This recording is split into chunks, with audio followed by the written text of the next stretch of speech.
moves really on that board story today. The second part of that. There you go. Sure. Very, Coach, do you bring up the last game in Durham with your team? If so, what are kind of the talking points? Well, yeah, you bring it up because when we're looking at clips of Duke in our scouting report, what better information can you have than the clips of the last game? So we do it in the scouting report like that, but it's not something that we spend all the time on talking about the last game. They've played games since then, we've played games since then, and you know, there's might be some differences at the game, but we do show them some clips. Not all the clips are from the game by any means. Our game because they've played 4 or 5 games since then. We've got some clips from it also. Can you talk about the positives coming out of that, some of the issues late in the game? Both. I mean, we did some really good things, and we stunk it up sometimes, so we talk about both of them. But it's not a revenge kind of thing. I mean, it's another game. Coach, do we see more Joel James tomorrow early against Okafor? Probably like we did over there. You know, I don't think it's going to be dictated by the opponent in any game to play. It's how well we perform in practice and how well we've been playing in the games. Never been one to put a guy in just to foul a guy, you know, because I want us to earn the time in practice. And Joel's been doing some good things. I think it'd be very similar. I don't think it'd be any different at all. How much more confidence do you have in him now? I think each and every game getting a little more confident, trying to get him to be very, keep it simple, you know, make a quick move one shoulder, quick move the other shoulder, and I've used this with him. Don't try to be Magic Johnson, just make the quick move one shoulder or the other shoulder and let that be it. And when he limits himself like that, he's pretty successful. So I think getting more confidence, you know, it's against some opponents when he has to get out on the court 25 feet away, you know, that's not a comfort zone for him. So I think that limits some of the time period out there as well. Marcus seemed to take that loss really hard last night, especially his performance, only having 5 points. What do you think Duke did so successfully on him? Well, they defended him very, very well. He didn't shoot it very well. He rushed them. Rushed the last one. I mean, rushed a lot of his plays. So it's a little bit of both. He didn't play as well as he wanted to play, or well as we wanted him to play, but they did a good job of trying to keep the ball away from him, put extra emphasis on him, which they should. And it was successful, along with the fact that he was disappointed in his own play too. But you know, I think everybody was disappointed. Gosh, you know, at that moment, you know, I was crushed. You know, but the sun came up again the next day, and so we get to try to do it again. Have you sensed that the rematch means especially a lot to him? No, I really haven't. We didn't start talking about it until yesterday. I mean, you know, because we have had some other games to play, and then we gave them Wednesday off. And so yesterday's the first day, and today we'll give the scouting report.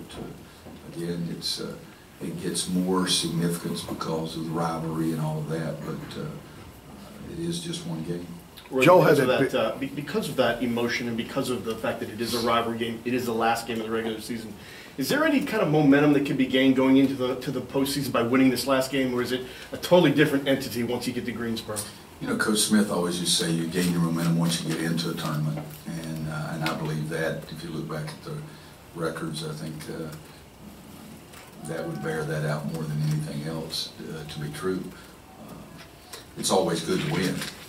Period. I don't care when it is, and I always like to win the last game. Like to play well for the seniors. You know, I still don't even know which seniors I'm going to be able to play tomorrow because Luke's he hurt his foot a little bit again yesterday, so I don't know even who I'm going to start. But I think I look at it more as the last senior home game as opposed to the last game kind of thing. Have you ever had a team though that has used that? I mean, I'm thinking about the championship team when Marvin made the shot. That was big. There's no question. But we were pretty doggone good. You know, I got a feeling that if that shot hadn't gone in, we would still been a pretty good team during the tournament. But it made for a great afternoon. You know, and there's no question about that. So I would agree with part of that. I just don't know how much it carries over. I really don't. I was trying to think, wasn't it 11 when they just killed us over here? It's Curry made 77 out of 78 or something like that, you know, and then we went to the Elite Eight, you know, that year. And then there was 1980 where Well, Yeah, I think it was 11. I'm not sure. 13, I think. Was it and 13? then there was 1980 where Yeah, they, it was 13, but in 11 and 12, you know, we went to the Final Eight. And what year are you it was saying? 1980 where they beat you by like 20, and then 5 days later you beat them. Carolina beat them in the tournament. So Well, it was even worse than that in '79 because they shut us out in the first half. You know, we were down 7-0 on Saturday, and the next Sunday we won the ACC Finals. You know, so I don't know. But it's good the questions asked. Joel hit that big three at Miami and then had the big game in Tuesday night. How much of that is a flare-up? How much of it is a tribute to immense growth? Well, it's health. That's what it is more than anything. I mean, he had started playing better right before he had the groin pull, and had done some good things, and then all of a sudden he sits out, you know, 7 games or something. 7 games. So I think it's getting healthy and talent. He's not afraid to make a big play. They won state championships. He was Mr. Basketball in Florida. I think the first person to ever be Mr. Basketball for 3 years in a row. So he's played under some pressure before, but I just think he's getting healthy. He said things are a little slower now, so he's finding stuff He's a happen. little faster now. How much has he grown since he got here? I'm assuming you're not meaning physically because they've grown him physically, but every freshman goes through a certain time period, and it varies. I mean, Tyler Hansbrough, the first or second game, he was pretty doggone good. Tyler Zeller had 19 or something in the second game, broke his wrist. But it takes guys different time periods, and I think that Joel was very typical, that it wasn't as comfortable early as he thought it was going to be. It was faster, to use that same terminology. The guys that he had never heard of were a lot bigger, stronger, quicker, faster. And so it does, it's an adjustment time. Excuse me, and I think that, again, he was having some good games before he got hurt, and I think that was just a huge setback for him. But even when he was sitting out, he studied the game, and we talked during the course of the game, and he had to pay attention, he had to watch the tape, and so I think he gained something even during that period of time when he couldn't physically play. How did Theo come out of the game the other night, and how many minutes do you think he can realistically play in a game like this right He came now? out of the game talking even more than he did going in. Announced to everybody he scored 5 points in 2 minutes. That's a pretty good per minute average. Announced that the freshmen were what? 13 of 21. You know, so his mouth never got hurt. I have no idea. You know, I physically came out of it fine. I was not going to play him. I told him before the game I was not going to play him. And then with the score what it was, and I went down and kneeled down in front of him and said, do you think it would help you to get in the game right now and not have to wait until Saturday to get get your feet back out there in the fire? And he said yes. So I said, okay. I mean, physically, the doctors told me that he was physically fine to play, but he'd only had 1 practice, and you know, I didn't have any confidence. I mean, I had to re-diagram a play that we had run earlier in the year because he had forgotten it completely. So you know, we've only still had 1 practice since then. So I don't have any time period in my mind for minutes whatsoever. Is it possible to even evaluate what you've gotten from the freshman class this year, given the injuries a few of them have had to suffer? I mean, have they been about what you expected outside of that, if that's even a fair question? It's you know, a lot of questions are fair and unfair. We still try to answer them, but it's hard to quantify that. It's hard to put a number on that. Am I satisfied with all 3 of them? Yes. Am I pleased with all 3 of them? No. Do I want more from all 3 of them? Yes. You know, so it depends on which way you look at it. Justin's been not his big moments haven't been as big as I thought they would. His low moments, but maybe have been as low. Joel, the injury was a big thing for him. Theo and Joel were very similar because I thought both of them were about ready to realize what was going on, and I thought they were about ready to take the corner. But I said in the preseason I thought all 3 of them would be very valuable to us, and I think they have been. You know, I really, I mean, thinking about it, I don't even know if I would say I'm satisfied, you know, but I used that word a minute ago because you always want more. But they've done some nice things for us. They really have, all 3 of them. How much difference does it make for them to now be getting healthy for this team? Well, for Joel and Theo, it's really important because, I mean, I looked the other night and I'm thinking, who am I going to put in? You know, I mean, it's just, I had no clue. And so, for me, it's a much more comfortable feeling because they have been in games. You know, it seems like they both were out a long, long time, but Theo definitely longer. But they're gifted youngsters and they're confident, and I think it makes our team a heck of a lot better. Over the course of Jackson Simmons' career, it seems like there are sort of certain games that he gets into and plays in more, whether it's you need like the screen setting in the Villanova game or things like that. What, when you're thinking, okay, what's going on when you say? Did you say Justin Jackson or Jackson Simmons? Jackson Simmons. Okay, thank you, because yeah, no, I thought you said Justin Jackson, and I'm thinking, oh, dang, I missed another game. But it seems like there are certain games where he plays more or gets into it all. Yeah. When you're there saying, okay, Jackson, get him. What's the situation there where you're thinking about reaching for him? You know, it's really an unusual feeling because it's usually frustration with somebody else, and that's hard to say that, or it's probably not the coolest way to do it, but it's the truth. And then I'm saying, well, I know Jackson will do this, or I know Jackson will do that, and you know, he's going to try to box out, he's going to try to take a charge, he's going to dive on the floor. All right, Jackson, see if you can give us a spark. And so it's a comfort feeling along with the frustration feeling. It's a frustration that somebody not doing what I wanted to do who were, be honest about it, more gifted. And so then here's a guy that I know is going to do the simple things, and that's a comfort zone. I mean, Villanova doing a great job, and yet he missed the free throws at the end, which just killed him. Florida State diving on the floor and getting us another possession where we score, and then making the backdoor pass and we get a layup. You know, there have been some games that he really did factor into winning and losing. And the tough thing is for him is that there are more gifted guys in front of him. And, you know, that old story, I don't care how hard you work, you know, still it's somebody might be more gifted. And if they're working just as hard as you do, they're going to be in front of you. But no, he's been, you know, senior day is always hard for me. You know, and it's because I picture that this is the last game I'm going to coach those guys in the Smith Center.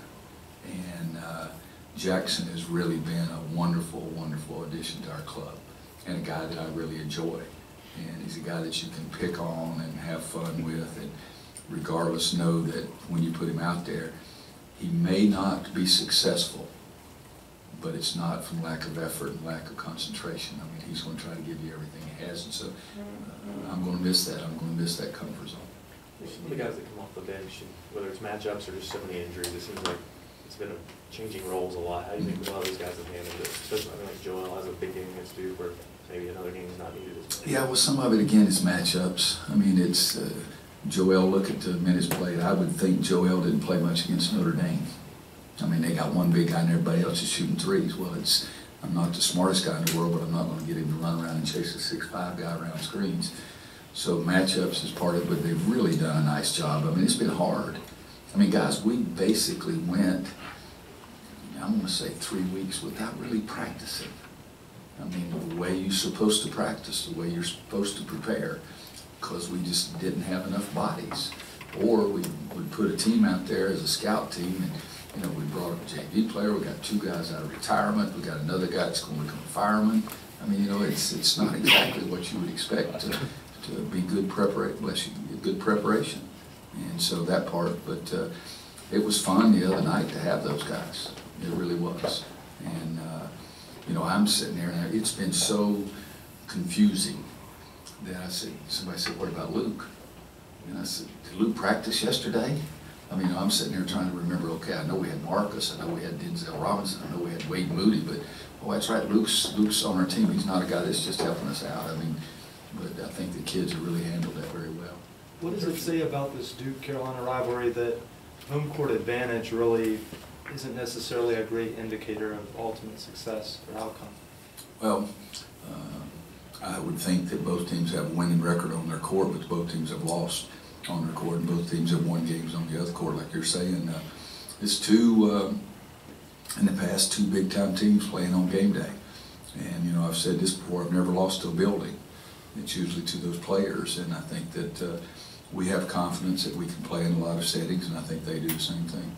JP has been really good, had such a big game up there at Cameron, Tokido. How much do you need out of him as a versatile defender that can guard maybe 3-4 of their guys, given how much they spread the floor? Well, we need him to play well. I mean, he was really good that game. He was been really good some other games. And against Virginia, I don't know who was out there. It wasn't JP. 30 minutes, 1 point, 1 foul, no whatever, 1 rebound, all that kind of stuff. But we need him to be a big-time player for us tomorrow. But you think about it, we need everybody in our lineup to play well, or we're not going to win. And we do really need that. Times in the past, we've had some teams that could get by without a certain player playing well. But so far this year, the games we've won, everybody's played pretty doggone well. And the games we've lost, more than one guy hadn't played well. You guys have recruited well in recent years, obviously, but Duke has done a better job of getting kind of those elite, high-end, one-and-done types like Okafor, Jabari. Is that a trend that troubles you at all? Well, what troubles me is that for 3 years we've been trying to recruit with a lot of junk going on. That's not been very comfortable, so I'm looking forward to having the junk over with and see if we can get back to doing some good things. But we've been able to get some really good kids. The toughest thing is that we haven't been able to get kids on campus like we did for the last 9 years I was at Kansas and the first 6 years here. If I really worked a kid and really wanted a kid, we always at least got them on campus. In the last 3 years, we've had a busload of kids that we couldn't even get on campus. So that's what it is. Was that solely, you think, just because of, like you said, the junk? It's laying blame somewhere. It's, I don't know, but you make your opinion. It's only happened the last 3 years. We went 15 years without not being able to get anybody.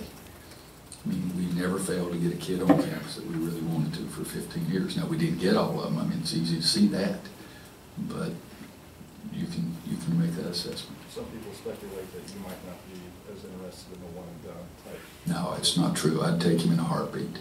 You tell me that Marvin Williams is playing tonight at midnight and he's a high school prospect, I'd stick out a thumb and hitchhike. Brandon Wright, I'd stick out a thumb and hitchhike.